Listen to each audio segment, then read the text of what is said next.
Shalom saudaraku yang dikasihi Tuhan. Kita berjumpa lagi di dalam Renungan Harian GKI Sangkrah. Tepat pada hari ini, hari Kamis tanggal 1 Februari 2024. Mari saudara, mengawali awal bulan ini, kita mau bersama-sama menyatukan hati kita untuk kembali merenungkan firman Tuhan sebagai salah satu penuntun langkah hidup kita. Mari kita berdoa. Oleh karena cinta kasih Tuhan, kami ada sampai dengan saat ini. Penyertaan dan berkat-Mu yang terus melimpah membuat kami takjub akan kebesaran nama-Mu. Untuk itu Tuhan, di saat ini kami rindu untuk semakin dekat dengan Tuhan. Maka kami akan kembali merenungkan firman Tuhan.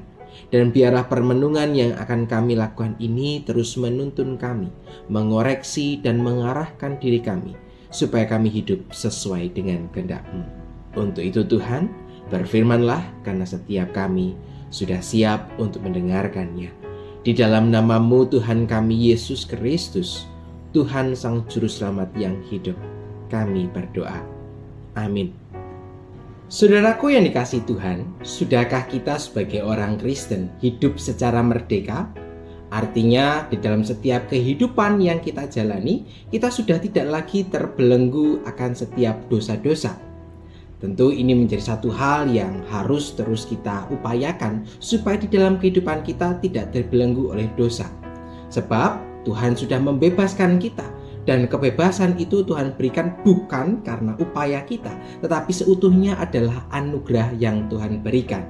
Di dalam Galatia pasalnya yang kelima ayat yang pertama, firman Tuhan mengatakan, supaya kita sungguh-sungguh merdeka. Kristus telah memerdekakan kita, karena itu berdirilah teguh dan jangan mau lagi dikenakan kuk perhambaan. Nah saudaraku yang dikasihi Tuhan, pada bagian ini memperlihatkan bagaimana jemaat Galatia yang telah mengenal Kristus sebagai juru selamat mereka. Tetapi di dalam imannya kepada Tuhan, mereka mengalami keraguan. Apa yang mengakibatkan mereka terjebak dalam keraguan? Tidak lain adalah karena karya yang dilakukan oleh para orang-orang Yahudi, di mana mereka menekankan bahwa setiap orang yang mengikut Tuhan haruslah lebih dahulu melakukan sunat secara lahiriah. Maka pada bagian ini memperlihatkan bagaimana sebuah tradisi yang kemudian terus saja dilanggengkan. Meskipun orang Yahudi sudah percaya kepada Tuhan, tetapi tradisi itu tetap melekat. Apa yang salah dalam tradisi ini? Yaitu penekanan bahwa ketika mereka sudah melakukan sunat, artinya mereka sudah merasa diri paling benar. Dia menjadi orang yang paling layak. Sehingga keselamatan itu bukan karena pemberian Tuhan, tetapi karena upaya mereka. Tapi kemudian Paulus menegaskan pada bagian ini bahwa jemaat Galatia diminta untuk benar-benar memahami iman mereka kepada Tuhan. Bahwa Tuhan sudah memerdekakan. Untuk itulah kemudian Paulus mengatakan pada bagian ini, berdirilah teguh dan jangan sampai mau untuk dikenakan kuk perhambaan. Yang terpenting adalah bukan tentang sunat secara lahiriah, tetapi sunat secara batiniah, yaitu sesuatu sikap yang timbul di dalam diri kita. Semua sikap yang buruk yang masih nyaman dalam dosa, itulah yang seharusnya kemudian disunat, dipangkas, dipotong untuk tidak disimpan, tidak dilanjutkan kembali.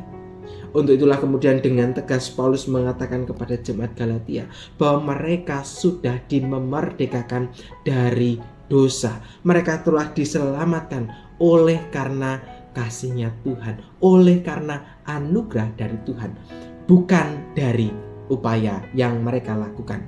Sehingga keselamatan yang mereka dapatkan berbeda dengan apa yang dipahami oleh orang-orang Yahudi.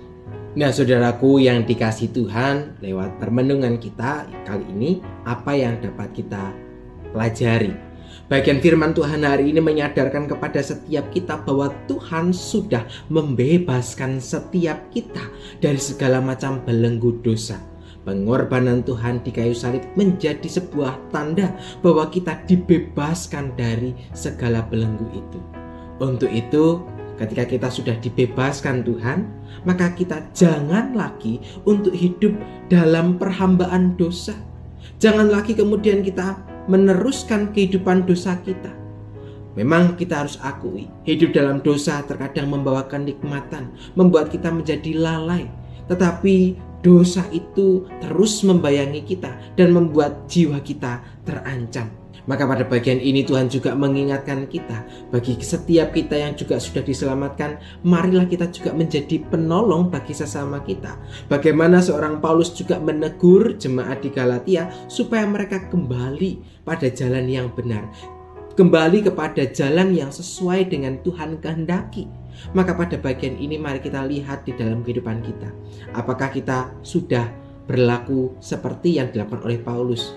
Misalnya ketika ada orang yang berlaku salah, kita melihatnya, apakah kemudian kita terjebak untuk kemudian menghakimi, memberikan penekanan-penekanan tertentu, atau justru kita terpanggil untuk kemudian menyelamatkan mereka dengan menegur mereka dalam kasih, mendampinginya sehingga ia tidak jatuh pada kesalahannya. Harus kita akui, realita yang terjadi seringkali malah membuat kita terjebak dalam belenggu dosa. Kita lebih banyak membicarakan tentang kesalahan orang, seperti semakin kita membicarakannya, semakin saja ada kesalahan-kesalahan yang dapat dibahas. Tetapi kita tidak melakukan upaya untuk menolong mereka. Tapi lihatlah pada bagian ini, Paulus dipanggil Tuhan untuk juga menegur jemaat Galatia, sehingga jemaat Galatia boleh terbebas dari belenggu dosa. Maka setiap kita juga dipanggil untuk juga menjadi penolong bagi sesama kita. Biarlah perenungan hari ini mengingatkan kita supaya sebagai orang Kristen kita hidup secara merdeka, hidup yang terus menghayati anugerah yang Tuhan beri pada kita dengan kita hidup sebagai penolong bagi sesama kita, menjadi berkat bukan menjadi penghambat bagi orang lain. Biar firman hari ini kiranya meneguhkan setiap kita. Mari kita bersama menyatukan hati kita dalam doa. Kami bersyukur ketika Tuhan menegur kami. Kami menyadari sebagai manusia yang terbelenggu dalam dosa ini, kami hidup dalam kenikmatan dalam dosa. Tapi kami tahu Tuhan, kehidupan seperti ini Tuhan tidak kehendaki. Untuk itu Tuhan bantu kami, dan kemudian Tuhan perlengkapi setiap kami, supaya kami dapat melepaskan setiap belenggu itu. Bahkan kami juga dipakai untuk menjadi penolong bagi sesama kami, supaya kami dapat merayakan cinta kasih Tuhan di dalam setiap kehidupan kami. Kami bersyukur untuk berkat dan cinta kasih Tuhan yang terus Tuhan berikan pada setiap kami. Di dalam nama-Mu Tuhan kami Yesus Kristus, Tuhan dan Juru Selamat kami yang hidup, kami berdoa. Amin. Saudaraku yang dikasihi Tuhan, demikianlah permenungan kita. Selamat melanjutkan kehidupan bersama dengan Tuhan. Mari bersama mengupayakan hidup yang merdeka, sebab Tuhan telah memerdekakan kita. Selamat beraktivitas, Tuhan menyertai saudara sekalian. Sampai jumpa.